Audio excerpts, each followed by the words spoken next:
थांनाय बाराव परिबर्तननि मुङाव माने गोबां रायजोफोरा ट्रेक्टराव UPPL नो भट होनानै देरहासार खालामदोंमोन मोनफ्रोमबो बिथिङाव दिनै UPPL आ माने बिग जिर' जाबाय फेल जाबाय गामियाव हाबनो हानाय इसु गैला UPPL आ हाग्रामा सारनि दैदेननायाव सरकार दागोना रोखा जाखाबायखौ बयबो मिथिखासिगौ जोंनि BTC नि बारग' चिफ आरो BPF हान्जानि आफादगिरि हाग्रामा सारा बावहाय बे समस्थियाव इलेक्सन गेलेफैसिगोन सासे चिफखौ मोनसिगोन होननानै चिरां दुवार समस्थिनि UPPL नि मानसिफ्रानो दिनै BPF आव हाबफैगासिनो दं एबार खिन्थु रायजो राजाफ्रा गाज्रि मोनबाय मानोना UPPL आ सरकाराव फैग्रो मोना जोंनि बर' मानसिफोरखौनो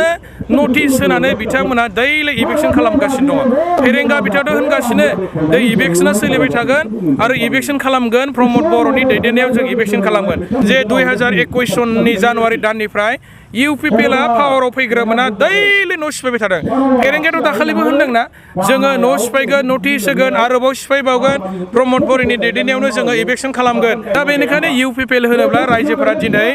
एक्सेप्ट खालामला बर' मानसिफ्रा गियो UPPL खौ रावबो माने जोंनि बे ओनसोलाव रायजो जानाय आदिबासि होन गुरखा होन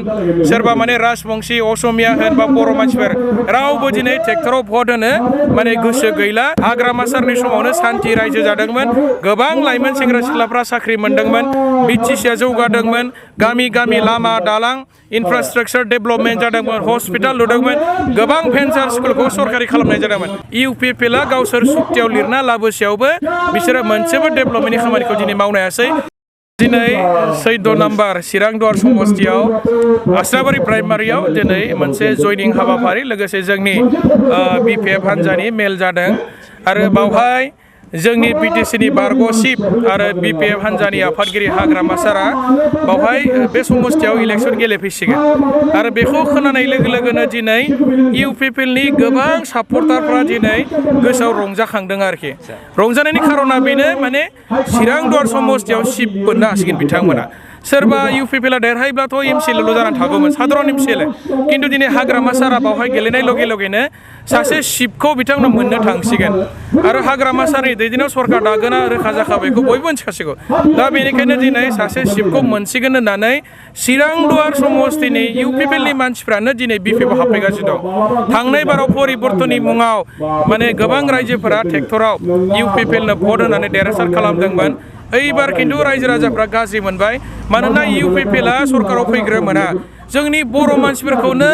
नटिस होनानै बिथांमोना दैलि इलेक्सन खालामगासिनो दङ फेरेंगा बिथाङाथ' होनगासिनो दै इलेक्सना सोलिबाय थागोन आरो इलेक्सन खालामगोन प्रमद बर'नि दैदेननायाव जों इलेक्सन खालामगोन बेबायदि बुंनायनि उनाव माने चिरां दुवारावथ' रायजोफ्रा हानि मियादि फाट्टा गैखाया गोबाङानो हादान ओनसोलसो बे ओनसोलाव दा बेखौ आरो बांसिन गिबावबाय चिरांल' नङा क'क्राझार जिल्लायावबो गोबां बर' मानसिफ्रा माने मियादि फाट्टा गैया उदालगुरियावबो गैया बाक्सायावबो हाजो ओनसोलाव गैया फेरेंगा मोना बेबायदि वार्निं होनायखौ रायजोफ्रा दिनै गिदों आरो बेनिखायनो BPF नङाबा जानाय नंला हाग्रामा सारा जोबोद सासे माने मोजां मानसि मोजां दैदेननो हाग्रा मानसि हाग्रामा सारा सरकार सालायनाय समाव रावबो बर' मानसिफ्रा इलेक्सननि नटिस मोननानै गाबनो गोनां जायाखैमोन न' बां सिफायनाय जायाखैमोन बे ओनसोलाव रायजो जानाय नेपालि मानसिफोर गुरखा मानसिफोर बे ओनसोलाव रायजो जानाय हारसा मानसिफोर बाङालि मानसिफोर आदिबासि माने गुबुन गुबुन हारिफोरखौ मालाबाबो इलेक्सन नटिस हाग्रामा सारा होफेराखै आरो खिन्थु दिनै बिटिआर सुक्ति जानायनि उनाव दैलि बर' मानसिनि सायावनो इलेक्सन खालामनायखौ जोङो नुदों सान्तिनि खोथा बुङो बिथांमोना खिन्थु सान्तिनि खोथा बुंनानै सान्तिनि स्ल'गान होनानै बिथांमोना माने असान्तिनि खामानिसो मावबाय थादों आरो साख्रि बाख्रि होनो हायाखिसै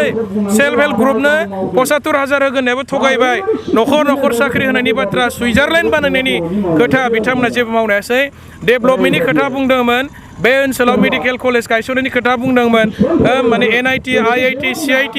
बायदिसिना माने टेक्निकेल इन्स्टिट्यूशन गायसननो बिथांमोना खोथा होदोंमोन खिन्थु दिनै मोनसेबो मावफुंनो हायासै इलेक्सन सफैबाय दिनै बिथांमोना गोदानै कनस्ट्राक्शननि खामानि मावनो हाला सेंसन खालामनो हाला माबा मोनसे गोदान खामानि बिथांमोना मावफुंनो हाला खिन्थु दिनै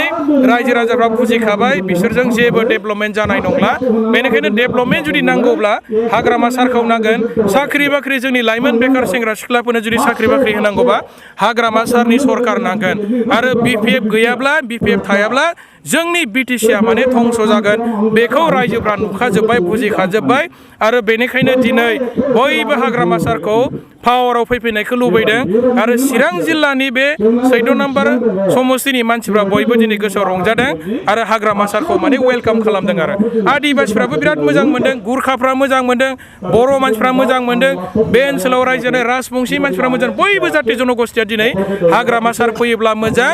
आरो बे समस्तिनि मानसिफ्रा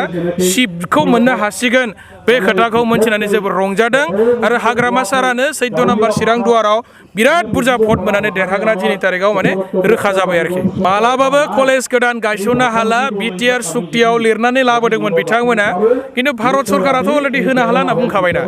मोनसेबो गोदान कलेज हस्पिटाल माबा मोनसे गोदान इन्स्टिटिउसन बे इउपिपिएलआ मावनो हाला 5 बोसोर टाइमा बारबाय आरो बिसोरो दिनैनि तारिखआव इलेक्सन गेलेब्ला उदालगुरिनिफ्राय जागायनानै आप टु गसाइगावसिम इउपिपिएलआ 3 बा 4 देरहागोन आरो एमसिएलए 3 4 देरहाब्लालाय बोरै सरकार जानो दा दिनै बिथांमोनखौ बिजेपिआथ' सहाय खालामखाला होननानै अलरेडि अफिसियेलि डिक्लेयार होखाबाय दा बिजेपिआ सहाय खालामला होननाय लगे लगेनो इउपिपिएलनि लिडारफ्रा नार्भास जाजोबखाबाय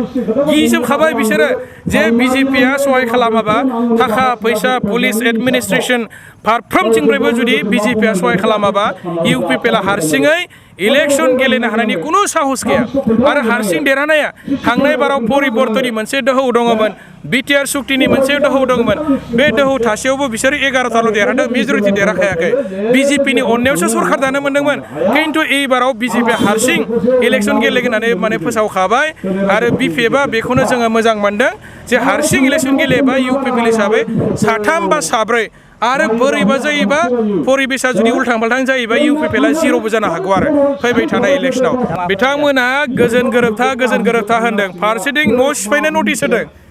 न' सिफाय जानानै न' बां होखारजानानै बोरै गोजोन जानो खुगायाव सान्तिनि खोथा बुंबालाय बोरै जानो मानसिफोरखौ थांना थानायनि बेबस्था हो न' बां लुनो बेबस्था हो गारि मथर बायनायनि साख्रि बाख्रि माबानायनि लामा दालां बानायनायनि इनफ्रास्ट्राक्चार डेभेलपमेन्ट खालामनायनि सेंग्रा सिख्लाफोरनो साख्रि होनायनि बायदिसिना डेभेलपमेन्टनि खामानि माव खुगायाव गोजोननि बाथ्रा बुङो ओरैथिंजाय न' सिफायनो दैलि नटिस होयो हादान ओनसोलाव रायजो जानाया बर' मानसियानो बांसिन दं आदा हा मियादि फाट्टा गैया बर' मानसियानो बांसिन दं आदिबासिफ्राबो मियादि फाट्टा गैया गोबां मानसिफ्रानो दा बिसोरनि सायाव दैलि नटिस होदों ओमफ्राय ओरैजाय मिथिङावबा गोजोननि बाथ्रा बुङो सान्तिनि बाथ्रा बुङो सान्तिया बोरै फैनो न' सिफाय जायोबा सान्ति फैयो नामा मानसिफ्रा दा बेनिखायनो बिसोरखौ जोङो फोथायनो हाला नोंथांमोना नुदों जे 2021 सननि जानुवारि दाननिफ्राय इउपिपिएलआ पावाराव फैग्रोमोना दैलि न' सिफायबाय थादों फेरेंगायाथ' दाखालिबो होनदोंना जोङो न' सिफायगोन नटिस होगोन आरोबाव सिफायबावगोन प्रमद बरिनि दैदेननायावनो जोङो इभेकसन खालामगोन बेबायदि माने खोथा होनबावदों दाखालिबो दा बेनिखायनो इउपिपिएल होनोब्ला रायजोफोरा दिनै